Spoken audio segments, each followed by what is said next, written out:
നമുക്ക് പ്രാർത്ഥിക്കാം. സ്വർഗ്ഗസ്നായ ഞങ്ങളുടെ നല്ല കർത്താവേ, നല്ല ദിവസത്തിനായിട്ട് സ്തോത്രം ചെയ്യുന്നപ്പ, ഹല്ലേലൂയ, ഞങ്ങളുടെ പാദത്തിൽ തന്ന സമയത്തിനായിട്ട് സ്തോത്രം ചെയ്യുന്ന കർത്താവേ, ഹല്ലേലൂയ, പരിശുദ്ധാത്മാവ് ഹല്ലേലൂയ അത് പൊരുൾ തിരിക്കുവാൻ അടിയനെ സഹായിക്കുകയും ഹല്ലേലൂയ അത് സ്വീകരിക്കുവാനായിട്ട് കർത്താവേ മക്കളുടെ ഹൃദയങ്ങളെ സ്വീകരിക്കുകയും ചെയ്യണം. അതനുസരിച്ച് ജീവിക്കാൻ ഞങ്ങളെ ബലപ്പെടുത്താൻ പ്രാർത്ഥനകളെ യാതൊരു കേട്ടിരിക്കുക. സ്തോത്രം യേശു ക്രിസ്തു നാമത്തിൽ തന്നെ. തീരെ സമയമില്ലാത്തതുകൊണ്ട് ഞാൻ നല്ല ഫാസ്റ്റായിട്ട് പോവാം. ബാക്കി നിങ്ങൾ വീട്ടിൽ പോയിരുന്ന് വായിച്ച് ഉൾക്കൊള്ളുക എന്നുള്ളതാ. ഹൃദയങ്ങളെ തുറന്നിരിക്കാം. അപ്പം ഞാൻ വായിച്ചത് യോഹന്നാൻ 4:24 വായിച്ചത്. ദൈവം ആത്മാവാകുന്നു, അവനെ നമസ്കരിക്കുന്നവർ ആത്മാവിൽ സത്യത്തിൽ അനുഗ്രഹിക്കും. നമസ്കരിക്കുന്നു ആത്മാവിൽ നമസ്കരിക്കുന്നത് നമുക്ക് പുറകെ ചിന്തിക്കാം. സത്യത്തിൽ നമസ്കരിക്കണമെന്ന് പറയുന്നത് മാത്രം ഒന്ന് തൊഴിൽ തിരിക്കാനായിട്ട് ആഗ്രഹിക്കുകയാണ്. അത് എവിടെയാണ് ചെയ്തിരിക്കുന്നത്? ശമരിയാക്കാരിയായ സ്ത്രീയോട് സംസാരിക്കുക. കർത്താവ് ശമരിയയിൽ ചെന്ന് അവരോട് സംസാരിക്കുന്നു. ആത്മാവിലും ഇങ്ങനെയാണ് ദൈവത്തെ നിങ്ങൾ ആരാധിക്കുന്നത്, സത്യത്തിലാണ് ആരാധിക്കുന്നത്. അപ്പൊ സ്ത്രീ പറയുന്നുണ്ട്, മശീഹ എന്ന് വെച്ചാൽ ക്രിസ്തു വരുന്നു എന്ന് ഞാൻ അറിയുന്നു, അവൻ വരുമ്പോൾ സകലവും അറിയിച്ചു തരുമെന്ന് പറഞ്ഞു. യേശു അവനോട് നിന്നോട് സംസാരിക്കുന്നത് ഞാൻ തന്നെ മശീഹ. നമുക്ക് ഇതിനകത്തെ സത്യത്തിന്റെ പാട്ടിലേക്ക് മാത്രം പോകാം. അതിനാണ് ഞാൻ 2 രാജാക്കന്മാരിലേക്ക് വന്നത്. ഈ ശമരിയക്കാരുടെ ചരിത്രം 2 രാജാക്കന്മാർ 17:1 മുതൽ നമ്മൾ 40 വരെ വായിക്കാം. 17:41 മാത്രം ഞാൻ വായിക്കുന്നു. അങ്ങനെ ഈ ജാതികൾ യഹോവയെ ഭജിക്കുകയും തങ്ങളുടെ വിഗ്രഹങ്ങളെ സേവിക്കുകയും ചെയ്തു. പിതാക്കന്മാർ ചെയ്തതുപോലെ പുത്രന്മാരും പൗത്രന്മാരും ഇന്ന് വരെ ചെയ്തു വരുന്നു. ഈ രാജാക്കന്മാരുടെ ദിനവൃത്താന്തത്തിലും എല്ലാം അവിടെ ചെന്നങ്ങ് തീരുവ. ഇന്ന് വരെ ചെയ്തു വരുന്നത് അവരുടെ ഹിസ്റ്ററി അവിടെ തീരുവ. പിന്നീട് ഏതാണ്ട് ഒരു 500-600 വർഷത്തോളം ഒരു അനക്കമില്ല. പിന്നീടാണ് കർത്താവ് അവിടേക്ക് പോകുന്നത്. അപ്പം നമ്മൾ വായിച്ചു വരുമ്പോൾ, ഈ ചരിത്രം വായിച്ചു വരുമ്പോൾ ഒരു സാഡ് ഹിസ്റ്ററി ആണെങ്കിലും നമ്മൾ അവിടെ തീരുന്നില്ല. കർത്താവിന്റെ ഇതായിട്ടുള്ള പ്ലാനുകളും പദ്ധതികളും അവിടെ അങ്ങ് തീരുവല്ല, അതിനെ മുന്നോട്ട് നടക്കുക. ഞാൻ അതിലേക്ക് എത്തിക്കാനായിട്ട് ആഗ്രഹിക്കുക. അപ്പം 2:17-24 മുതൽ ഞാൻ വായിക്കാൻ ആഗ്രഹിക്കുന്നു. നല്ല ഫാസ്റ്റ് ആയിട്ടായിരിക്കും പോവുക. Just try to catch. Ashur രാജാവ് ബാബിൽ, കൂഥ, ഹവ, ഹമാത്ത്, സെഫർവയും എന്നിവിടങ്ങളിൽ നിന്ന് ആളുകളെ വരുത്തി ഇസ്രായേൽ മക്കൾക്ക് പകരം ശമരിയ പട്ടണങ്ങളിൽ പാർപ്പിച്ചു. അവർ ശമരിയ കൈവശമാക്കി അതിന്റെ പട്ടണങ്ങളിൽ പാർത്തു. ഇതിനകത്ത് പറയുന്നത് ശൽമനേസർ എന്ന് പറഞ്ഞ രാജാവ്, അത് കുറച്ചുകൂടി 18-ാം അധ്യായത്തിൽ 2 വാക്യങ്ങൾ വായിച്ചു കഴിഞ്ഞാൽ നമുക്ക് മനസ്സിലാവും. ഇസ്രായേൽ രാജാവായ ഏലയുടെ മകൻ ഹോശയുടെ 7-ാം ആണ്ടായി ഹിസ്കിയാവിന്റെ 4-ാം ആണ്ടിൽ അശൂർ രാജാവായ ശൽമനേസർ ശമരിയുടെ നേരെ പുറപ്പെട്ടു വന്ന് അതിനെ നിരോധിച്ചു.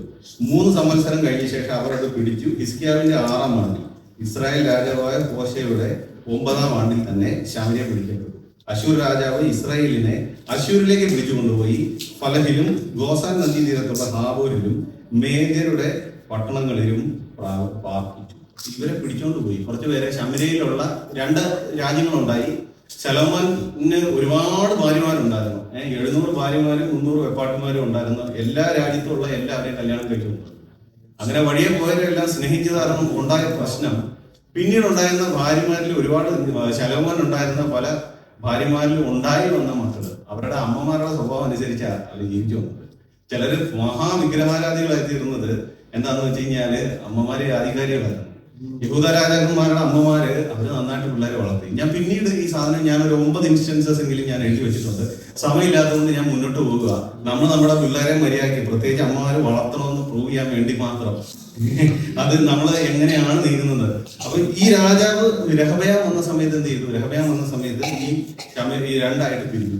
ഒന്നൊരു യോരോബയാം എന്നൊരു പുള്ളി, ബഹുപ്രാപ്തിയുള്ള ഒരു പുരുഷൻ വന്ന് യോരോബയാം 10 ഗോത്രങ്ങൾക്ക് രാജാവാകുന്നു. യഹൂദയ്ക്കും ബെന്യാമീനും വേണ്ടിയിട്ട് മാത്രം ദാവീദിന്റെ മകനായ രഹബയാം രാജാവായിട്ടിരിക്കുക. ഇങ്ങനെ മുന്നോട്ട് പോയി. ഏതാണ്ട് 721 BC ആണ് ഇതിന്റെ സമയം. ഏതാണ്ട് കുറച്ച് 1000-ലാണ്, ഒരു 300 വർഷത്തിനടുത്ത് എത്തിയപ്പോഴേക്കും ഇവരുടെ കാര്യങ്ങളിലെല്ലാം ഓൾമോസ്റ്റ് ശമരിയാണ് അവരുടെ ക്യാപിറ്റൽ. അപ്പൊ ശമരിയ എന്നും ഇസ്രായേൽ എന്നും ഒക്കെ പറയുന്നത് സെയിം തന്നെ. ശമരിയയിലാണ് ഇവര് ആളുകൾ താമസിച്ച് അത് അവരുടെ ക്യാപിറ്റൽ സിറ്റി ആക്കി വെച്ചിരിക്കുക. അപ്പൊ ആദ്യം ഈ യോരോബയാം എന്ന് പറഞ്ഞ ബുദ്ധിമാൻ ഒരു കാര്യം ചെയ്യുന്നുണ്ട്. ഇവരുടെ ഈ ബോർഡറിന്റെ മേളിലും താഴെയുള്ള 2 സ്ഥലമുണ്ട്. ദാനിലും ബേർശേബയിലും 2 സ്ഥലത്ത് 2 കാളക്കുട്ടികളെ അവിടെ കൊണ്ടുവയ്ക്കും. ഇതിന്റെ കാരണം എന്താണെന്ന് വെച്ചാൽ ആരാധന അർപ്പിക്കണമെങ്കിൽ യെരുശലേമിൽ പോകണം. യെരുശലേമിൽ ഇവരെല്ലാം കൂടെ പോയി കഴിഞ്ഞ് കഴിഞ്ഞാൽ ഇവർ സഹോദരന്മാർ തമ്മിൽ സംസാരിച്ച് അവിടെ ചേർന്ന് പോകും. അവരിതായി കഴിഞ്ഞാൽ ഇവന്റെ രാജ്യത്വം പോയി പോകും. അപ്പൊ ആ സഹോദരന്മാരുമായിട്ട് സംസാരിക്കാതിരിക്കാൻ ഇദ്ദേഹം 2 കാളക്കുട്ടികളെ വെച്ച് ഇങ്ങനെ ആരാധിച്ചു വരികയാണ്. അതിന്റെ പേരിട്ടു യഹോവ. ഞാൻ കഴിഞ്ഞതിന് മുന്നത്തെ ആഴ്ച നമ്മൾ ഇതായിരുന്നു പറഞ്ഞേ. അഹരോൻ എന്താ പറഞ്ഞു? അഹരോൻ ഒരു കാളക്കുട്ടി ഉണ്ടാക്കി. എന്നിട്ട് പറഞ്ഞു നാളെ യഹോവയ്ക്കൊരു ഉത്സവം, ഒരു യാഗപീഠം പണിതു. പുറത്തെ പേര് യഹോവ, അകത്ത് കാളക്കുട്ടി. ആ സംഭവമാണ് വീണ്ടും ഇവിടെ തന്നെ തുറന്നുകൊണ്ടിരിക്കുക. അപ്പനമ്മമാര് ചെയ്തു വരണ പരിപാടികൾ മക്കൾ പഠിച്ചു വെക്കുക. അപ്പോ അശൂർ രാജാവ് അതിനുശേഷം സംഭവിക്കുന്നത് എന്താന്ന് വെച്ച് കഴിഞ്ഞാല് വരുന്ന പ്രവാചകന്മാരെ ആരെയും ഇവർ കേൾക്കൂല. ഇവരിങ്ങനെ അനുസരണം കേട്ട് പോയി. അപ്പം രാജാവ് വന്ന്, അസീറിയൻ രാജാവ് വന്ന് ഇവരെ തകർത്തിട്ട് ഒരു കാര്യം ചെയ്തു. ഇവരുടെ ഐഡന്റിറ്റി നശിപ്പിക്കാൻ ഇസ്രായേൽ മക്കളെ എടുത്ത് ഇവരുടെ അശൂർ രാജാവിനെ അവരുടെ സിറ്റിയിലേക്ക് വലിച്ചു കൊണ്ടുപോയി. അവിടെ കൊണ്ടുപോയി പണികൾ ചെയ്യിക്കാൻ കൊണ്ടുപോയിട്ടു. അവിടെയുള്ള സിറ്റിസൻസിനെ ഇവിടെ കൊണ്ടുവന്നിട്ടു. അങ്ങനെയാണ് അശൂർ രാജാവ് ഈ സ്ഥലങ്ങളിൽ നിന്ന് ആൾക്കാരെ വരുത്തിയിട്ട് ഇവര് വന്നു കഴിഞ്ഞപ്പോ ഇവര് നടാത്ത തോട്ടവും ഇവര് വെക്കാത്ത വീടും എല്ലാം ഇവര് കയറി എടുക്കുക, ശമര്യര് കയറി എടുക്കുക. കർത്താവ് എന്നാ പറഞ്ഞിരുന്നത്? നീ കനാന്തേശം എന്ന് കഴിയുമ്പോ നീ നടാത്ത തോട്ടം, നീ വളർത്താത്ത മുന്തിരിങ്ങ, നീ നീ പണിയാത്ത വീട്ടിൽ കയറുമെന്ന് പറഞ്ഞ പുള്ളി കഴിഞ്ഞു. കുറെ വർഷങ്ങൾ വന്നു കഴിഞ്ഞപ്പോ കർത്താവിനെ മറന്നു കഴിഞ്ഞപ്പോ അവരുടെ വീട്ടിൽ വേറെ ആളൊന്നും കയറി, മറ്റൊരു വിടുപണി ചെയ്യാൻ ദൂരെ പോയി. അതാണ് ഇവിടെ സംഭവിച്ചുകൊണ്ടിരിക്കുന്നത്. അപ്പൊ ഇവരുടെ ഐഡന്റിറ്റി തന്നെ നശിപ്പിക്കാനായിട്ട് ശബരിയ പട്ടണങ്ങളില് ഇവരെ കൊണ്ടേ പാർപ്പിക്കും. ഇനി ആണ് മുന്നോട്ട് കാണാൻ പറ്റുന്നത്. അവർ അവിടെ പാർക്കുവാൻ തുടങ്ങിയപ്പോൾ യഹോവയെ ഭജിച്ചില്ല.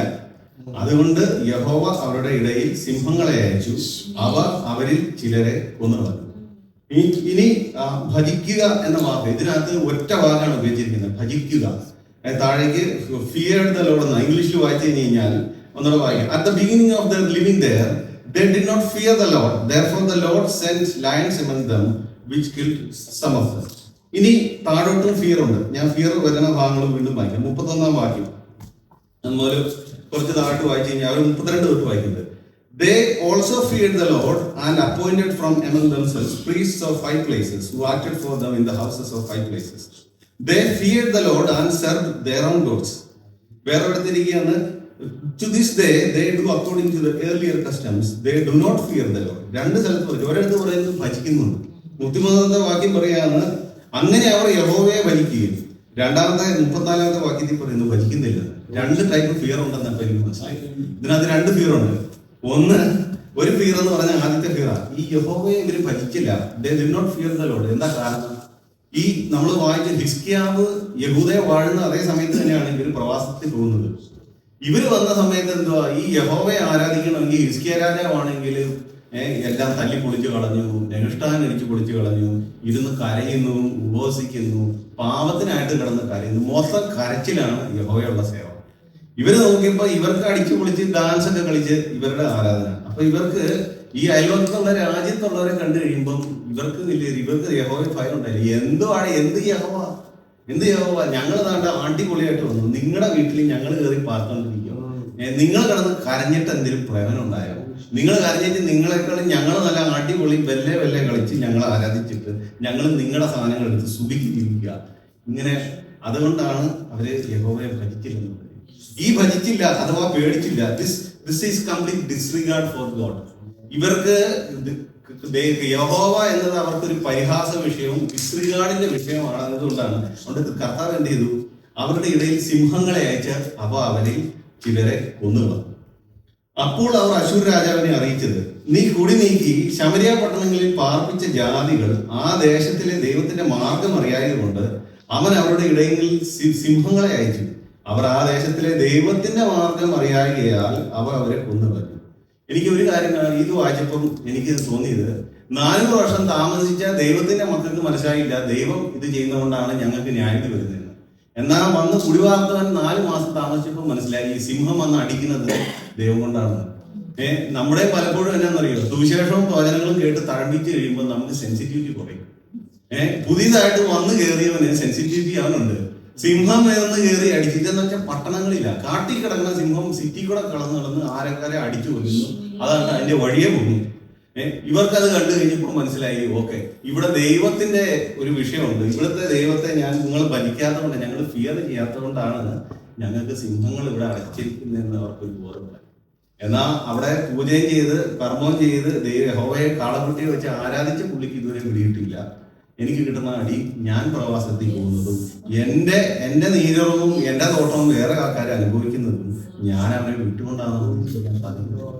നമുക്ക് കർത്താവിലേക്ക് വിളിക്കുമ്പോൾ നമ്മൾ എപ്പോഴും ശ്രദ്ധിക്കേണ്ട ഇതാണ്, നമ്മൾ ഹാർഡിനാകാതിരിക്കാനായിട്ട് എപ്പോഴും മനസ്സാക്കിയിൽ ചൂട് വയ്ക്കാത്ത ഒരു ഹൃദയമുള്ളവരായി തുറന്നിരിക്കാനായിട്ടാണ് ദൈവം നമ്മൾക്ക് ആഗ്രഹിക്കുന്നത്.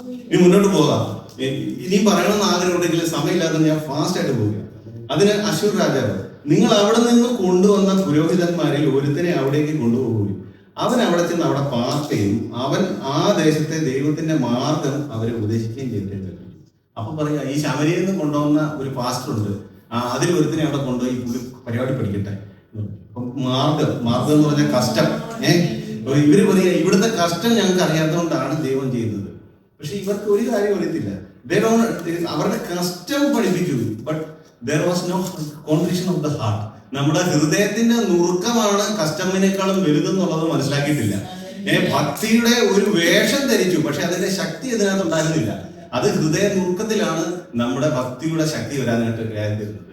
ഞാൻ ഉന്നതനും ഉയർന്നിരിക്കുന്നവനും ശാശ്വതവാസിയുമാണെങ്കിലും ഞാൻ വസിക്കുന്നത് മനസ്താപവും മനോവിനയമുള്ളവരുടെ ഹൃദയത്തോടു കൂടിയാണെന്ന് കർത്താവ് പറയുന്നത് ഹാർട്ട് കോൺട്രീഷൻ എത്രമാത്രം പ്രധാനമാണെന്നുള്ളത് കൊണ്ടാണ്. ആ ഹാർട്ട് കോൺട്രീഷൻ അവർ പഠിപ്പിച്ചില്ല. അപ്പൊ ഈ വന്ന പുരോഹിതന്മാര് നല്ല മിടുക്കന്മാരാ. ഇവരെ ഒന്നാമത് ലേവ്യന്മാരല്ല. 1 രാജാക്കന്മാർ 12:25 മുതൽ 33 വരെയുള്ള വാക്യങ്ങൾ വായിക്കാൻ സമയമില്ലാത്തതുകൊണ്ട് പറയുന്നത്, യൊരോബെയാം ലേവ്യരിൽ നിന്നാണ് പുരോഹിതന്മാരെ നിയമിക്കേണ്ടത്.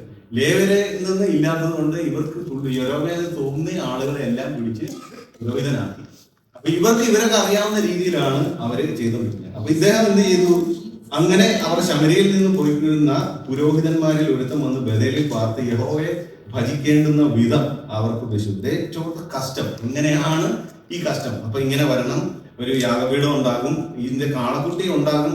കാളക്കുട്ടി ഉണ്ടോ? കാളക്കുട്ടി കുഴപ്പമില്ല, ഞങ്ങളുടെ ആരോൻ പണ്ട് അങ്ങനെ ഒരു സംഭവം നടന്നിട്ടുണ്ട്. അപ്പൊ അത് സൈഡായിട്ട് ഇരുന്നോട്ടെ. ഇപ്പോഴത്തെ തിയോളജിയൻസുമാർ അത് പറയുന്നതുകൊണ്ട് നമുക്കത് തള്ളിക്കളക്കാം. സൈഡിരിക്കട്ടെ. നമുക്ക് എന്നിട്ട് ഇവിടെ കൊണ്ടുവന്നിട്ട് നമ്മളിങ്ങനെ തീ വെക്കണം. അപ്പം ആരെ കൊണ്ടുവരണം? മനുഷ്യനെയാണോ? അല്ല, മനുഷ്യനല്ല, പശു. പശു. ഓക്കെ, പശുവിനെ വെക്കുക, അതിങ്ങനെ ഇട്ട് കത്തിക്കുക, അതിങ്ങനെ മേളോട്ട് പോകുക, ബാക്കിയുള്ള നിങ്ങൾ തിന്നുക. അങ്ങനെ അവരെ അതിന്റെ മാർഗം പഠിപ്പിച്ചു കൊടുക്കും. പക്ഷേ അതിന്റെ കോൺട്രിഷൻ പഠിക്കില്ല. കോൺട്രിഷൻ പഠിക്കാത്തതിന്റെ കാരണം എന്താണെന്ന് വെച്ച് കഴിഞ്ഞാൽ യുവമാരും വായിക്കുകയില്ല വചനം. നമുക്ക് താഴോട്ട് വായിക്കാം. ശരിയായ വചനത്തിനകത്തുനിന്ന് ഹൃദയത്തിന്റെ കോൺട്രിഷൻ മനസ്സിലാക്കാത്തത് go through the motions but it's not useful for them. അവിശ്വാസവും പ്രശ്നവും വന്നു കഴിയുമ്പോൾ മറിഞ്ഞു പോകുന്നതും പുതിയൊരു പാട് വരുമ്പോൾ അതിനെ പുറകെ ചാടുന്നതും ഇതുകൊണ്ടാണ്. മുന്നോട്ട് പോകാം. എങ്കിലും വിധം ഉപദേശിച്ചു കൊടുത്തു. അടുത്ത വാക്യം, എങ്കിലും അതത് ജാതി താന്താന്റെ ദേവന്മാരെ ഉണ്ടാക്കി ഓരോ ജാതി പാർത്തു വന്ന പട്ടണങ്ങളിൽ ശമരിയർ ഉണ്ടാക്കിയിരുന്ന പൂജാഗിരി ക്ഷേത്രങ്ങളിൽ പ്രതീക്ഷിച്ചു. ഈ പോയ പുള്ളിക്കാരെല്ലാവരും തോന്നിയോടത്തല്ല ഇഷ്ടം പോലെ പരിപാടി പണിഞ്ഞു വെച്ചിട്ടുണ്ട്. അപ്പം ഇത്രേ ഉള്ളൂ. It's an old place with new fake gods. പുതിയൊരു സാധനം മാറി ഒരു സിംഗ്രറ്റിസ്റ്റിക് ആയിട്ടുള്ള എല്ലാവരെയും ആരെയും ഒഫൻഡ് ചെയ്യാത്ത ഒരു റിലീജിയനിലേക്ക് അവർ എത്തിക്കൊണ്ടുവരും. അവിടെ പോയ സാധനം കെട്ടിട അതുപോലെ തന്നെ ബാക്കിയുണ്ട്. പുതിയൊരു സംഭവം കൊണ്ടുവച്ചു, അതിന് പേര് യഹോവ. പിന്നെ അവരുടെ ഇത് ബാബേൽക്കാർ എന്തുണ്ടാക്കി? സുക്കോത്ത് ബെനോത്തിനെ ഉണ്ടാക്കി. കൂതക്കാർ നേർഗാലിനെ ഉണ്ടാക്കി. ഹമാത്തുകാർ അശീമയെ ഉണ്ടാക്കി. അവക്കാർ നിബ്ബസിനെ തത്തക്കിനെ ഉണ്ടാക്കി. സെവർക്കാർ സെഫറയും ദേവന്മാരായ അദ്രമേലക്കിനും അനാമേലക്കിനും തങ്ങളുടെ മക്കളെ അഗ്നിപ്രവേശം ചെയ്തു. പഴയ പരിപാടിയൊന്നും വിട്ടിട്ടില്ല.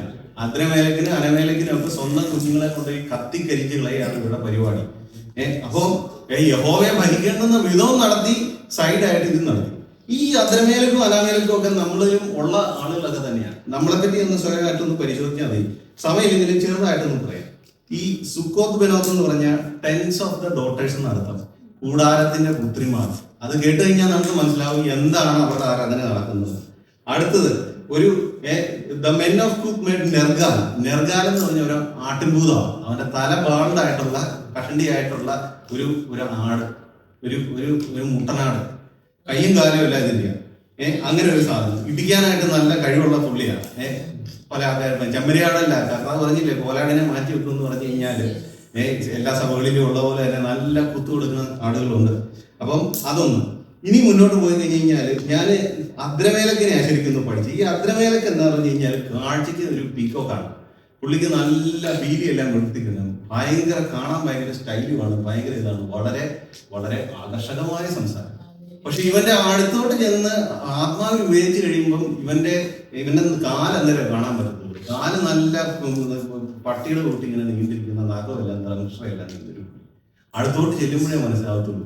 ഇതെല്ലാം നമ്മളിലുള്ള ആൾക്കാരാണ്. നമ്മുടെ അകത്തേക്ക് ചെന്ന് കഴിയുമ്പോഴേക്ക് ദൈവം വിവേചിക്കുമ്പോൾ, ദൈവാത്മാവ് വിജയിക്കുമ്പോഴേ അറിയാവുന്ന നമ്മുടെ നൈസ്നെസിന്റെ അടിയിലേക്ക് ചെന്ന് കഴിയുമ്പോൾ കർത്താവ് ഇത് മനസ്സിലാക്കും. നമ്മൾ ഓരോരുത്തരും ഇതുള്ളതാ. അപ്പം ഇവരെയും നമ്മൾ തമ്മിൽ വലിയ വ്യത്യാസമൊന്നുമില്ല. നമ്മൾ യഹോവയെ ഭജിക്കുമ്പോൾ തന്നെ നമ്മുടേതായ വിഗ്രഹങ്ങൾ നമ്മുടെ മനസ്സിൽ സൂക്ഷിക്കുന്നുണ്ട്. ഇത് പരിശോധിച്ച് നമ്മുടെ ഹൃദയത്തിന്റെ ആഴങ്ങൾ കർത്താവിന് തുറന്നു കൊടുത്തത് മനസ്സിലാക്കി എടുക്കുക എന്നുള്ളതാണ് ഇത്. നമ്മുടെ കണ്ണുകൾ ശരിയായ രീതിയിലാണോ എന്നുള്ളതാണ് അത് ബലവത്ത് പറയുന്നത്. അപ്പോ ഇങ്ങനെയുള്ള ഒരു ആരാധനയല്ല ദൈവം ആഗ്രഹിക്കുന്നത്. ദൈവമുണ്ട്, അതിന്റെ കൂടെ വേറെ പല പരിപാടികളുണ്ട്. അവർ യഹോവയെ ഭജിക്കുകയും 32-ാം വാക്യം, തങ്ങളുടെ ഇടയിൽ നിന്ന് തന്നെ പൂജാഗിരി പുരോഹിതന്മാരെ നിയമിക്കുകയും അവർ അവർക്ക് വേണ്ടി പൂജാഗിരി ക്ഷേത്രങ്ങളിൽ യാഗം കഴിക്കുകയും ചെയ്തു. അങ്ങനെ അവർ യഹോവയെ ഭജിക്കുന്നു. ഈ 32-ാമത്തെ വാക്യത്തിലെയും 33-ാമത്തെയും ഭജിക്കുക എന്നതിന്റെ അർത്ഥം it's a wrong type of fear. കർത്താവിനെ they fear the Lord. This a wrong kind of fear. ഇതിന്റെ കാരണം എന്നാന്ന് വെച്ച് കഴിഞ്ഞാല് ഇവരെന്തിനാ കർത്താവിനെ ഭയപ്പെട്ടത്? സിംഹം ഉള്ളതുകൊണ്ടാണ്.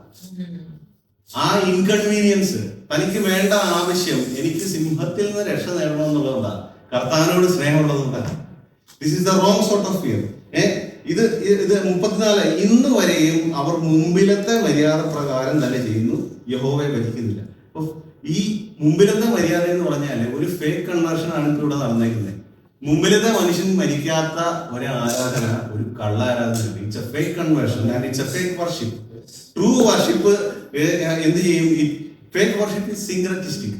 എല്ലാവരെയും ആരെയും ഒഫൻഡ് ചെയ്തില്ല, എല്ലാവരെയും ചേർത്ത് നിർത്തും. പക്ഷെ കർത്താവിന്റെ വചനവും കർത്താവിന്റെ സംസാരമോ കർത്താവിന്റെ ഉള്ള ആരാധനയോ അങ്ങനെയല്ല. ലളികനെ, ലോകക്കാരനെ ഒഫൻഡ് ചെയ്യും. It is not afraid to offend. The worshipment keeps people, but worship does offend people. അങ്ങനെ അല്ലെങ്കിൽ നമ്മുടെ ആരാധന ശരിയല്ലെന്ന് അതിന്റെ മുന്നോട്ട് പോവാം.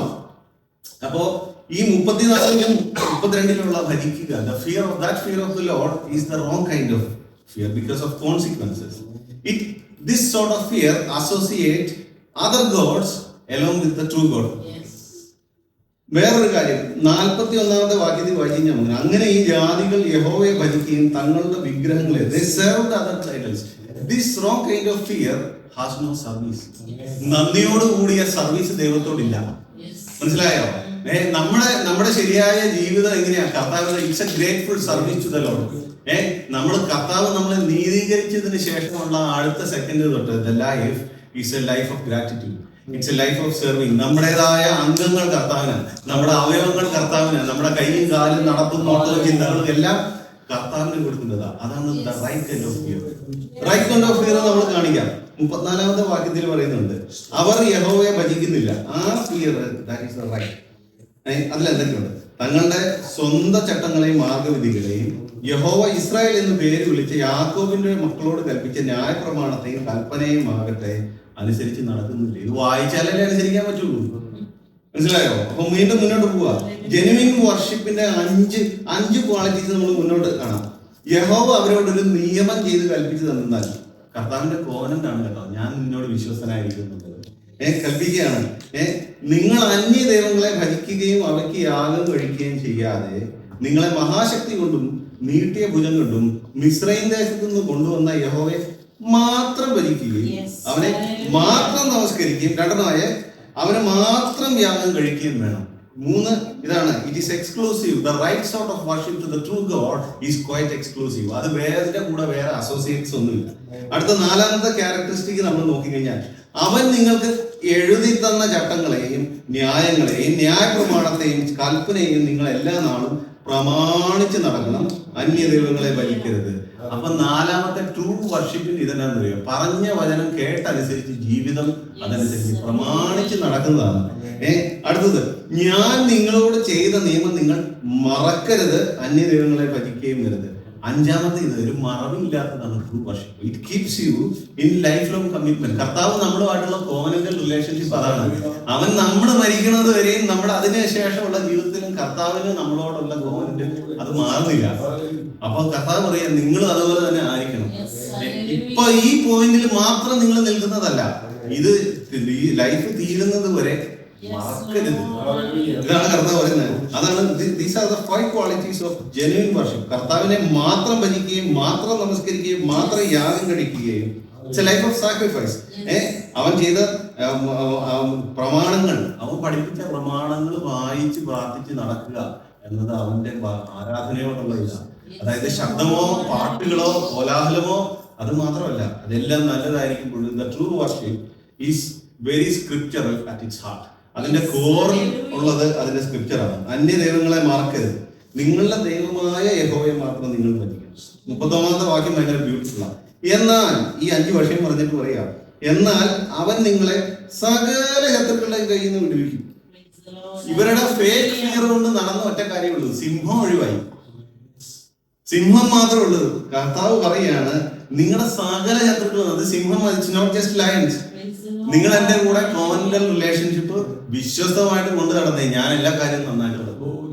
എല്ലാ കാര്യങ്ങളും എല്ലാ വിഷയങ്ങളും ഞാൻ അവിടെ നിർത്തും എന്നാ പറയുന്നത്. എന്നിട്ട് മുന്നോട്ട് പറയാം, എങ്കിലും അവർക്ക് ആ കേൾക്കാതെ തങ്ങളുടെ പണ്ടത്തെ മര്യാദ അനുസരിച്ച്. ഞാൻ ഇതിനകത്ത് അവസാനത്തേക്ക് ഒന്ന് വരാനായിട്ട് ആഗ്രഹിക്കുകയാണ്. അപ്പം ഇതുവരെ അങ്ങനെ ചെയ്തു വരുന്നെന്ന് വായിക്കുക. ഇതിന്റെ പുറകില് ഞാൻ ഒന്നുകൂടെ ഒന്ന് വായിച്ചു കഴിഞ്ഞപ്പോൾ എനിക്കൊരു കാര്യം പിടികിട്ടി. എന്തുകൊണ്ടാണ് കർത്താവ് സത്യത്തിന്റെ കാര്യം പറഞ്ഞു? സത്യത്തിൽ ആരാധിക്കണമെന്ന് പറഞ്ഞത് 17:15. They rejected his statutes and his covenants which he made with their fathers and his warnings with which he warned them.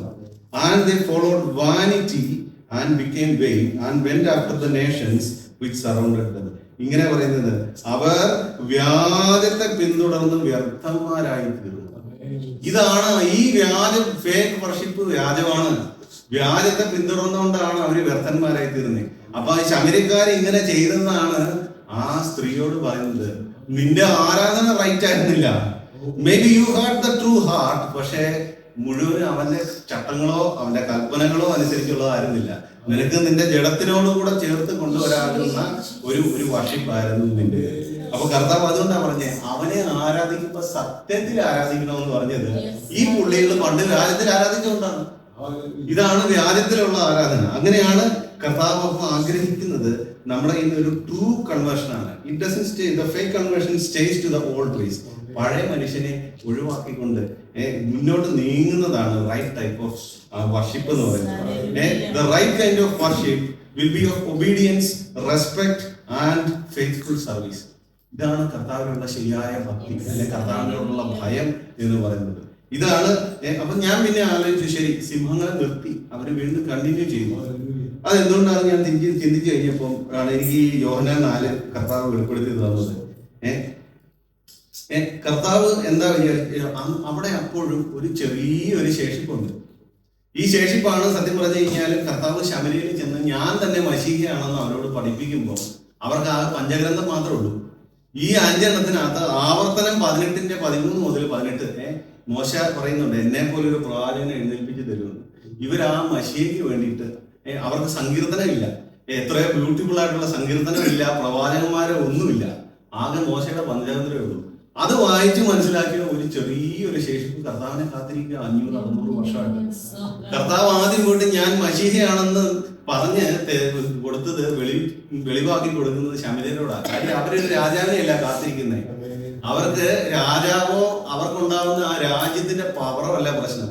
ഞങ്ങൾക്ക് കാര്യങ്ങൾ അറിയത്തില്ലാത്ത മൺപാത്രങ്ങളാണെന്ന് അവർക്ക് നല്ല തെളിവുള്ളതുണ്ട്. അത് പഠിപ്പിക്കുന്ന ഒരുത്തിനെ അവർ കാത്തിരിക്കുക. അപ്പൊ കർത്താവ് പറയാ, ഞാനാ മശീഹ എന്ന് യഹൂദന്മാരോട് പറഞ്ഞിട്ടില്ല. സൗഖ്യാവെ പറഞ്ഞു, ഞാൻ മശീഹ എന്ന് ആരോടും പറയരുതെന്നാണ് പറഞ്ഞു. ശമരിയ ചെന്ന് പറയാ, നിന്നോട് സംസാരിക്കുന്ന ഞാനാണ് മശീഹ. പറയാണ്, നിങ്ങൾ അറിയാത്തതിനെ ആരാധിക്കുന്നു. നിങ്ങൾ അറിയാത്തതിനെ ആരാധിക്കുന്നേ. ആ മലയിലും ഈ മലയിലും ഒന്നും ആരാധിക്കേണ്ട കാര്യമില്ല. നിങ്ങളുടെ വ്യർത്ഥ ആരാധന മാറ്റി, വ്യാജ ആരാധന മാറ്റി, വ്യർത്ഥന്മാരായിട്ട് തീരാതെ നിങ്ങൾ സത്യത്തിൽ ദൈവത്തെ ആരാധിക്കുക. ആത്മാവിലുള്ള ആരാധന അതിന്റെ 2ാം ഭാഗമാണ്. നമുക്ക് ഒരു കാര്യം മാത്രം, ഞാൻ ഒരു വാക്യം മാത്രം ഞാൻ ആരാധിച്ചു നിന്നപ്പോ എന്റെ മനസ്സിൽ വന്നതാണ്. പൗലോസ് പറയുന്നുണ്ട്, എങ്കിലും ഈ അത്യന്ത ധനം, കൃപയുടെ ഈ നിക്ഷേപം എന്ന് പറയുന്നത് ഞങ്ങൾക്ക് മൺപാത്രങ്ങളിലാണ് ഉള്ളത്. ഈ ആത്മാവെന്ന ആ നിക്ഷേപം ഞങ്ങൾക്ക് മൺപാത്രങ്ങളിലാണ് ഉള്ളത്. ഈ മൺപാത്രം എന്നാന്ന് വെച്ചാൽ അന്നത്തെ സമയത്ത് വെള്ളം സ്റ്റോർ ചെയ്യാനായിട്ട് കൽപാത്രം ഉപയോഗിക്കുന്നത്. മൺപാത്രം ഉപയോഗിക്കുന്നത് ചാണകം സ്റ്റോർ ചെയ്യുക, waste, house hold waste store ചെയ്യുക. അത്രയും ഹീനപാത്രമാണ്. അപ്പോ കർത്താവ് തരാനുള്ള ആ ഗ്രേസ് മനസ്സിലാക്കി ആ അപ്പോസ്തലൻ പറയുകയാണേ, മഹത്തായ അപ്പോസ്തലൻ അവിടെ നിന്നും പറയുക, ഞാനൊരു മൺപാത്രമാണ്, ഇതിനകത്ത് നിറയ്ക്കാനായിട്ട് എനിക്ക് പ്രത്യേകിച്ച് യോഗ്യതകളൊന്നും എന്റേതായ റൈറ്റിയസ്നെസ് ഒന്നും പറയാത്ത ഈ മൺപാത്രത്തിനകത്ത് ദൈവം ദാനമായിട്ടൊരു നിക്ഷേപം തന്നു. ആ നിക്ഷേപത്തിന് വേണ്ടിയാണ് ഞാൻ നോക്കിയിരുന്നത്. അത് അവന്റെ കൃപ കൊണ്ട്, ഞാൻ അവനെ അർഹിക്കുന്നത് കൊണ്ടല്ല. അങ്ങനെയാണ് ഞാൻ അവനെ ആരാധിക്കുന്നത്. ഇതാണ് ദൈവം നമ്മളെ പറ്റി ആരാധിക്കുന്നത്. നമ്മുടെ ശരിയായ ആരാധനയിലേക്ക് നമുക്ക് കടക്കുവാൻ സാധിക്കട്ടെ. അവനെ ആത്മാവിൽ ആരാധിക്കുവാനായിട്ട് സാധിക്കട്ടെ. കർത്താവ് അങ്ങനെയാണ് നമ്മളെ നടത്തുവാനായിട്ട് ആഗ്രഹിക്കുന്നത്. നമ്മുടെ ഈ സകല പ്രശ്നങ്ങളും സിംഹം മാത്രമല്ല, പണം മാത്രമല്ല, വിസ മാത്രമല്ല, അസുഖം മാത്രമല്ല, സകല പ്രശ്നങ്ങളിൽ നിന്നും കർത്താവ് ഉപയോഗിക്കും. ഈ വരങ്ങളാൽ ദൈവം നമ്മളെ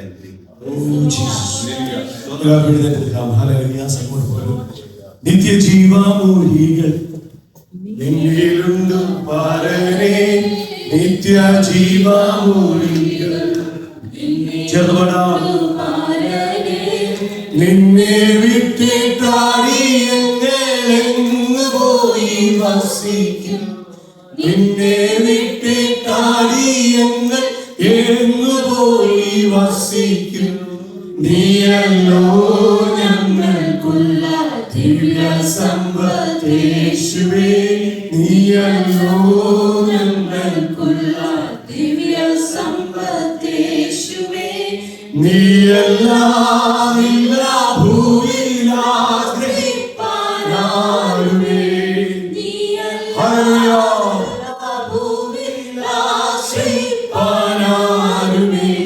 നീയല്ലോ ഞങ്ങൾക്കുള്ള ദിവ്യ സമ്പത്തേശുവേ. കേൾപ്പെട്ട നല്ല വചനത്തിനായി ഞാൻ കർത്താവിനെ നന്ദിയോട് സ്തുതിക്കുന്നു. നമ്മുടെ ആരാധനകളിൽ ദൈവം പ്രസാദിക്കണമെങ്കിൽ നമ്മുടെ ഹൃദയം ഹല്ലേലൂയ ശുദ്ധമായിരിക്കണം. അവൻ ഒരു കുറ്റമറ്റ മനസാക്ഷിയുമായി കർത്താവിന്റെ സന്നിധിയിൽ വരുമ്പോൾ അവൻ ദൈവം പ്രസാദിക്കും. ഇനി അവന്റെ യാഗപീഠം എന്താണ് ചെയ്തത്? ആദ്യം യാഗപീഠം ശരിയാക്കി. ആദ്യമേ തീ കത്തിക്കാനെന്ന് പറഞ്ഞില്ല. എവിടെയാണ് ഉടഞ്ഞു കിടന്നത് അതെല്ലാം യാഗപീഠം ശരിയാക്കി, കാലുറപ്പിച്ചു, പശ തേച്ചു. ആമേ യാഗവസ്തു ഇരിക്കേണ്ട രീതിയിൽ ആമേ സ്തോത്രം ചിലർക്ക് ഉടഞ്ഞിരിക്കുമായിരുന്നു. അതിനെയെല്ലാം ഉറപ്പിച്ചു, യാഗവസ്തു മുകളിൽ വെച്ചു. പറഞ്ഞപ്പോൾ തന്നെ തീയിറങ്ങി. തുടർന്നുള്ള ആരാധനകളിൽ ദൈവശക്തി പൂർണ്ണമായി ഇറങ്ങും. എവിടെയെങ്കിലും കുടുംബങ്ങൾ ഉടഞ്ഞിരിക്കുന്നെങ്കിൽ കർത്താവെ എന്നെ എടുത്ത് പണിയുമാറാകണമേ. ഞാനോ മൺപാത്രമായിരിക്കുന്നു. കർത്താവെ ഞാൻ ഒഴിഞ്ഞ കൊട്ടയായിരുന്നു. നിന്റെ വചനത്താൽ എന്നെ നിറയ്ക്കുമാറാകണമേ. കർത്താവെ ഞാൻ പുറമ്പോക്കിലായിരുന്നു, അനാഥനായിരുന്നു. എന്നാൽ എന്നെ രാജകീയ പുരോഹിത വർഗമാക്കി തീർക്കാം അങ്ങയുടെ മഹാസ്നേഹത്തിനായ സ്തോത്രം. ആ ദൈവത്തെ കർത്താവെ ഹൃദയം കൊണ്ട് ആരാധിച്ച് കർത്താവ് ആ കൊണ്ട് മഹത്വപ്പെടുത്തുവാൻ എന്നെ സഹായിക്കണമെന്ന് നമുക്ക് ഒരുമിച്ച് പ്രാർത്ഥിക്കാം. കർത്തദാസിനെ കർത്താവ് ധാരാളമായി അനുഗ്രഹിക്കുമാറാകട്ടെ. ഞാൻ നേരത്തെ പറഞ്ഞ പ്രാർത്ഥന വിഷയങ്ങൾ ഓർക്കുന്നുണ്ടല്ലോ. പറഞ്ഞ ചർച്ചിന്റെ സർവീസിനെ കുറിച്ച് പറഞ്ഞ കാര്യങ്ങൾ നിങ്ങൾ സീരിയസ് എടുക്കണം. പ്രത്യേകിച്ച് ബുധനാഴ്ച നിങ്ങൾ കഴിവുമാവുള്ളൂ ഉപവാസത്തോടെ സമയം വേർതിരിക്കണമെന്ന് ദൈവനാമത്തിൽ റിക്വസ്റ്റ് ചെയ്തു. സഭ എന്ന് പറയുന്നത് ഒരു കുടുംബമാണ്. ഒരു വിരലിൽ 5 പേർ ഇരിക്കുന്ന പോലെ കുടുംബമാണ്. ഒരു വിരലിൽ വേദനെടുക്കാം, മറ്റൊരു വേദന എടുക്കണം. ഞാൻ കഴിഞ്ഞ ദിവസങ്ങളൊക്കെ പ്രിയ സദസ്യ പറഞ്ഞതിന്റെ കൂട്ട് നമ്മൾ ആശിസ്രായവർ അല്ലെങ്കിൽ നാളെ നമ്മൾ തോമസായവർ. അതുകൊണ്ട് ആമേൻ സ്തോത്രം. അതിനുവേണ്ടി ഒരുങ്ങാൻ പ്രാർത്ഥിക്കും.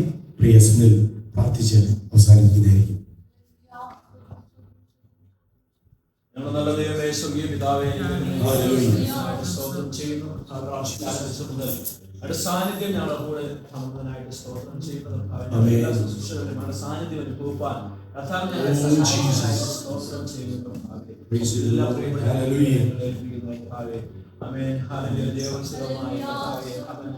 വഴി നടത്തുമാറാകണമേ. സ്തോത്രം ചെയ്യുന്നു. ദൈവത്തോടെ സഹായിക്കണമേ. അവിടെ സന്നിധിയിൽ ഉറപ്പെടുന്ന ധൈര്യത്തോടും കൂടെ ആയിരിക്കാൻ ഞങ്ങളെ സഹായിക്കണം. എല്ലാം മാറ്റണം. ഹല്ലേലൂയ. അങ്ങേക്ക് സ്തുത്യാർഹമായ ആരാധന നിഷ്കളങ്കതയോടെ നടപ്പാൻ നേരുള്ളവരായി ജീവിപ്പാൻ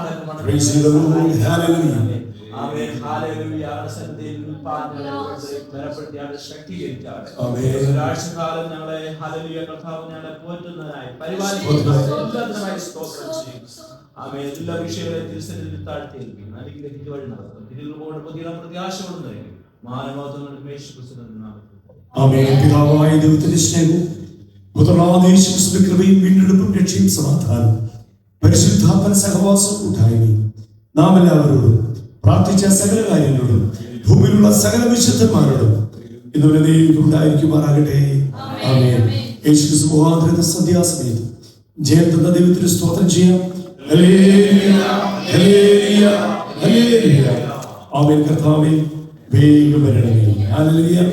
കർത്താവെങ്കിലും ഒരാഴ്ച പ്രദാനം ചെയ്തിട്ട് വീണ്ടും ബുധനാഴ്ചയിൽ പ്രാർത്ഥന സഹകരിക്കാം, വാസ്തവങ്ങൾ സഹകരിക്കാം. May God bless you all.